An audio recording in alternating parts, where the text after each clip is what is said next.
Le village de Brumeciel vivait sous un ciel gris, que même le soleil semblait avoir renoncé à traverser.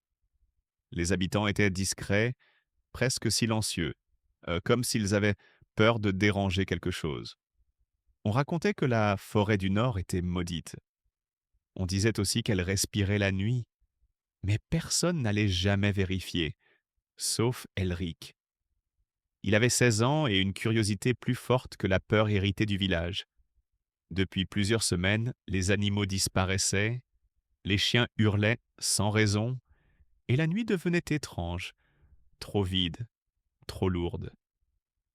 Elric décida d'aller voir ce qui se passait dans la forêt, convaincu qu'il ne s'agissait que d'une superstition. Quand il arriva à la lisière, il fut surpris par l'immobilité des arbres. Aucun insecte, aucun oiseau, rien. C'était comme entrer dans une pièce où quelqu'un venait tout juste de s'arrêter de respirer. Il avança d'abord prudemment, puis avec plus d'assurance. Très vite, il se rendit compte que la forêt n'avait rien de normal. Les troncs semblaient se tordre légèrement lorsqu'il ne les regardait pas directement. Le sol était couvert d'empreintes trop longues, trop fines, comme si un animal qu'il n'avait jamais vu avait glissé sur le sol plutôt que marché. Il voulut faire demi-tour, mais, chose impossible, les arbres derrière lui s'étaient resserrés. Le sentier n'était plus là. Il chercha un autre chemin, mais tout avait changé, comme si la forêt réécrivait son propre plan au fur et à mesure qu'il avançait. La nuit tomba sans prévenir, d'un seul coup. Dans le noir, Elric entendit des chuchotements. Ils ne venaient pas d'une voix, mais de partout et nulle part. Ils semblaient entrer directement dans sa tête, comme des pensées qui n'étaient pas les siennes.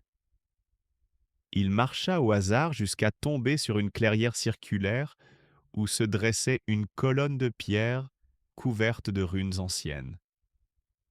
Une lumière violette pulsait à l'intérieur des gravures, comme un cœur qui battait avec lenteur.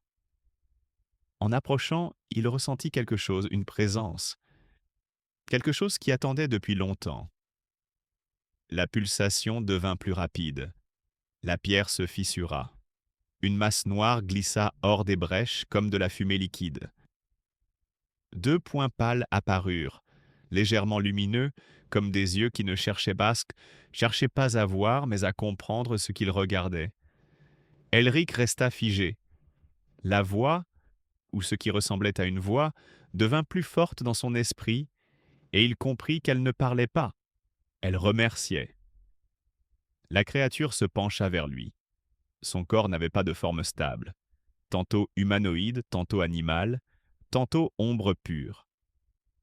Elle entra en lui sans le toucher. Son souffle gela le monde entier. Elric s'effondra sans un son.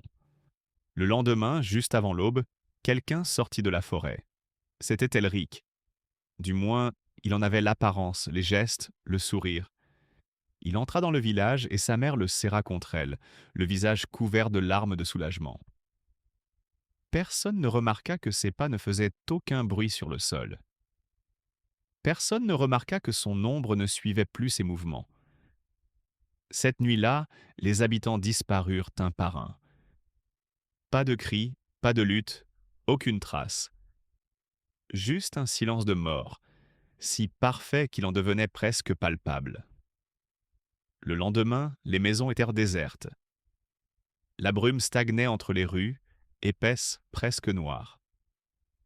Quand les villages voisins arrivèrent pour s'inquiéter de l'absence de nouvelles, ils ne trouvèrent ni corps, ni traces, seulement un calme anormal et une forêt qui semblait s'être avancée de plusieurs mètres vers le village, comme si elle voulait engloutir ce qu'elle n'avait pas encore pris.